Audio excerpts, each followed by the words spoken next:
अच्छा, ऐसा धोखा हमारे साथ किया, भोगोगे तुम। ये जो निकलता है ना भोगोगे, ये अकाट्य होता है। क्योंकि किसी का भी हृदय, मान लो किसी भी जीव जंतु को आप कष्ट दें और उसका हृदय आह भर जाए, तो वो आह वज्र की लीक है, तुम्हें भोगना पड़ेगा। वो आह किसी की ना लेना जिंदगी। कोई ऐसा कोई आह भर करके कह दिया तुम समर्थ हो, हम तो कुछ कर नहीं सकते, वो अंदर से दुख, फिर तुम्हारी सामर्थ्य काम नहीं करेगी, मिट्टी में मिला देगी। ऐसा नहीं कि आप जो कर रहे हैं कोई देख नहीं रहा, कोई हिसाब किताब नहीं, जो कर रहे हैं अवश्य में उपभोग। तब स्वयं नित्य निरंतर कर्मों के जाल को रच रहा है और अपने आप को बांध रहा है। आपको मुक्त होना है, बंधना नहीं है। जीव का जन्म कर्मों के अनुबंध से होता है, कर्मों के बंधन से होता है, और उसको अपना ऋण चुकाना होता है। कर्मानुबंध ये बहुत सूक्ष्म विषय है। जैसे आप जिस परिवार में जन्म लिए हैं, तो उस परिवार के लोगों से आपका ऋण है, इसलिए उसी परिवार में आप आए हैं। और ऋणानुबंध, उसको बिना चुकाए या बिना वसूल किए आप वहां से जाएंगे नहीं। आपको लेना है तो वसूल करना है, और देना है तो चुकाना है। ये पूर्व के जन्मों से निश्चित किया गया है। जैसे किसी के यहां पुत्र हुआ, जन्म से ही पैसा खर्चा शुरू हुआ, जो बड़ा हुआ तो उद्दंडता के द्वारा मार पूरे परिवार को क्लेश पर क्लेश देता चला जा रहा है। ये तुम्हारे कर्म का फल है।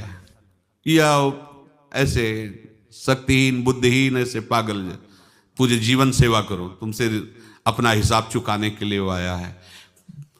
अब परिवार के जो सदस्य जुड़े आके, मतलब पत्नी आते ही पूरी हृदय में आनंद, परिवार में आनंद, और जीवन भर वो आनंद ही सुख देने के लिए उसका जन्म हुआ। वो अपना ऋणानुबंध मुक्त, और आते ही भयंकर क्लेश खड़ा कर दिया, बीच में दीवार और झगड़ा वैसा, फिर अतरे दिन मारपीट शुरू, कलह अशांति, पूरा जीवन नरक हिसाब करने आए। यहां ऋण चुकाए बिना कोई जा नहीं सकता, ऋण चुकाना पड़ेगा।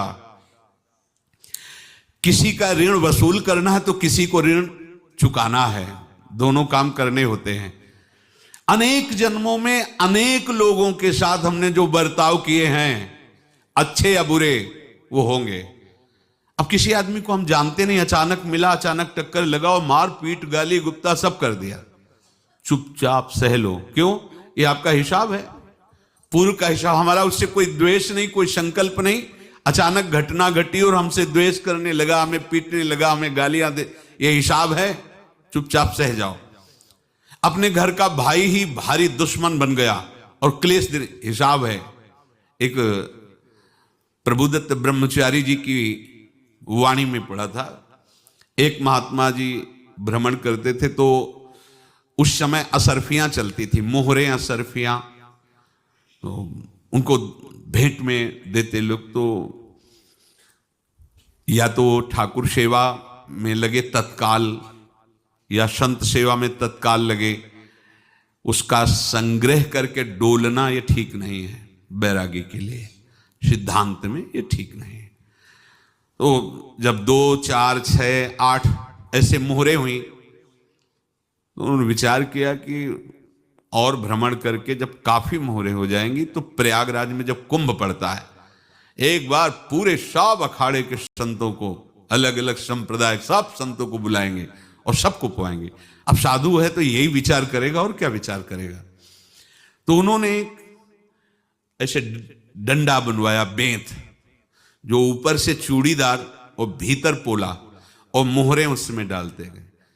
और भ्रमण, जहां जहां श्रद्धालु भगत थे सबके यहां जाना और इच्छा रखना कि एक मोहर तो दे दे दक्षिणा में। कामना कोई भी हो वो बांधती ही है, ध्यान रखना। इसीलिए प्रभु जो चाहे वो करे, अपनी चाह नहीं रखनी चाहिए, अपनी चाह प्रभु मिला देनी चाहिए। धीरे धीरे वो छड़ी भर गई भ्रमण करने वाले महात्मा चूड़ी लगाई, इंतजार करते रहे जब प्रयाग का कुंभ पड़ा तो चले। तो रास्ते में एक गांव में पूछा जाता है जैसे कहीं रुको कि कोई श्रद्धालु ऐसा है जो संत सेवी है।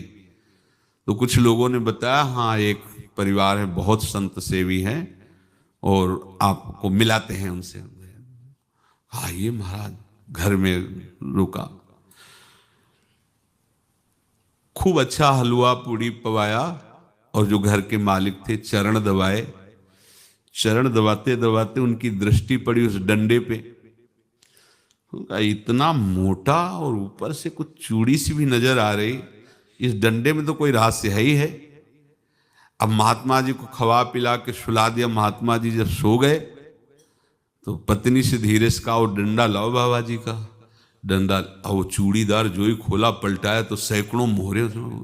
ऐसे संत रोज पधारे भगवान, तुम आनंद हो जाए फिर क्या। पत्नी से कहा नाप के कंकड़ लाओ। वो तो महात्मा जी तो खाए खीर पूड़ी आराम से सो रहे। रात में पूरी प्लानिंग करके उसमें कंकड़ भर के चूड़ी लगाकर सिराने रख दिया, सारी मोहरें हटा ली। महात्मा जी आराम से छड़ी उठाए तो वजन पक्का। वैसे बड़े लोग चतुर होते हैं पर ये नहीं जानते कि कर्म कितना भयानक होता है। और उनकी कोई संतान नहीं थी पर धन में इतना प्रेम उनको था। बहुत सावधान साधु महात्माओं के पास जो अर्थ है, गृहस्थी अगर आता वहीं से है पर अगर उसको जोर जबरदस्ती या किसी छल कपट से तो वो उसका विनाश ही करता है। आज तक का प्रमाण है। अब उनको ये भाव पता नहीं होगा या पता होगा तो लोभ के कारण वो उसको मान नहीं पाए होंगे। महात्मा जी गए प्रयाग में, किसी अखाड़े पर रुके और वहां प्रार्थना की कि कल जो है संपूर्ण अखाड़ों का निमंत्रण किया जाए और सब संतों को भोग पवाया जाए और उनको दक्षिणा भी दी जाए। महंत ने सोचा कि बहुत बड़ा है तो उत्सव है, क्योंकि प्रयाग में कितने हजारों संत महात्मा सब।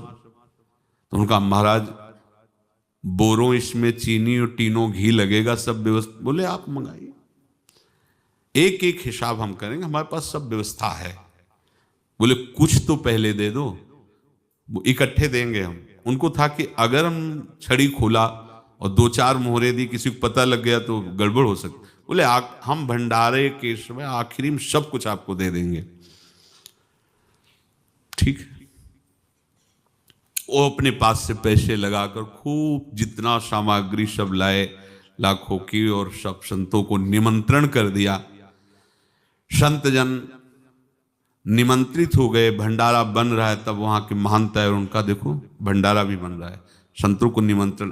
अब आप अर्थ की व्यवस्था कीजिए, क्योंकि इतनी बड़ी हमारी सामर्थ्य नहीं थी जितना हमने किसी तरह हमने व्यवस्था की। अब मुझे अर्थ चाहिए, तभी आगे की व्यवस्था बढ़ेगी। संतों को दक्षिणा देंगे और जिनसे अर्थ लिया उनको दे। देखो रसोई बन गई है सब। उनका छत में विश्वास नहीं तो ये अभी चूड़ी खोली। उनको तो था ना कि मोहरे हैं कंकड़। तो जैसे कितना उनको सदमा लगा होगा, हजारों संतों का निमंत्रण, रसोई बन, मतलब संत हो के छल कपट। तो उनका महाराज आपने तो हमारा नाश कर दिया, जो महंत थे। अब बताओ रसोई बन गई, संत निमंत्रित हो गए और आप ये कंकड़ दिखा रहे हैं हमको। आपने तो हमें बर्बाद कर दिया, हमारी इतनी सामर्थ्य नहीं थी, आप पहले बता देते। संत होकर ऐसा छल कपट। अब वो बोले तो क्या बोले, क्योंकि उनको पता था कि मोहरे हैं इसमें। अंदर से उनका चिंतन गया उसी सेठ के पास, अच्छा ऐसा धोखा हमारे साथ किया, भोगोगे तुम। ये जो निकलता है ना भोगोगे, ये अकाट्य होता है। क्योंकि किसी का भी हृदय, मान लो किसी भी जीव जंतु को आप कष्ट दें और उसका हृदय आह भर जाए तो वो आह वज्र की लेख है, तुम्हें भोगना पड़ेगा। वो देखो भीष्म जी को भोगना पड़ रहा है ना। सांप को ऐसे धनुष की नोक से उठाया और बंबूल के कांटों के ऊपर फेंक दिया, कई दिन तक सैदा हुआ, वो आह भर करके मरा। तो आपको 6 महीने बाणों की सैया पर आह किसी की ना लेना जिंदगी में। कोई ऐसा कोई आह भर करके कह दिया तुम समर्थ हो, हम तो कुछ कर नहीं सकते। और अंदर से दुखी, फिर तुम्हारी सामर्थ्य काम नहीं करेगी, मिट्टी में मिला देगी। फिर ये तो संत थे और भगवत आराधना के लिए, संत आराधना के लिए ही ऐसा किए हुए थे। अब इनका कैसे मुंह दिखाएं? अब क्या करें? सुबह संत जन आएंगे, सबके बीच में हमारी कि देखो इन्होंने, अब क्या करें? गए और संगम में जाके छलांग लगाई, अपने प्राण त्याग दिए।